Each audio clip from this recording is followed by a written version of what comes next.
ডিগবাজি দেখে আমি ফিদা। তোমার মতো ডিগবাজি আমাকে শিখিয়ে দাও প্লিজ। প্রিয়তমা মুভিটা দেখে সব থেকে বেশি ভালো লেগেছে। সেই মুভিটা দেখার পর তো আসলে আমার নানু কেঁদেই দিয়েছিল। সাকিব ভাইয়া সে তো অলওয়েজ, তারকে নিয়ে তো আর কিছু বলার নেই, সে তো কিং খান।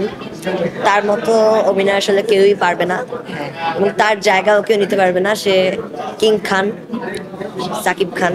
আসলে বাংলাদেশে তার মতো হিরো পাওয়া যায় না। ডিগবাজি দিয়া তার মতো ডিগবাজি দেওয়া আমি শিখতে চাই। আচ্ছা, তুমি কি ডিগবাজি জানো? না, আমি জানি না, এই জন্যই তো শিখতে চাই তার কাছে। আচ্ছা, সে খুবই ভালো, তার কাছে কিন্তু অনেক কিছু শেখার আছে।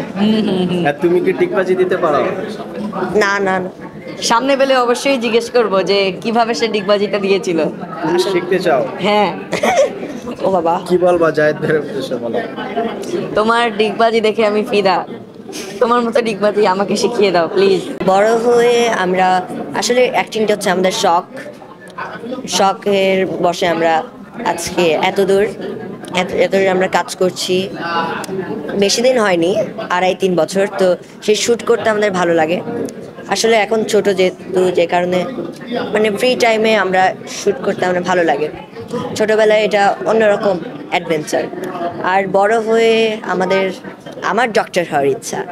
আর তোমার? অ্যান্ড আমি সায়েন্টিস্ট হতে চাই বা আর্মিতে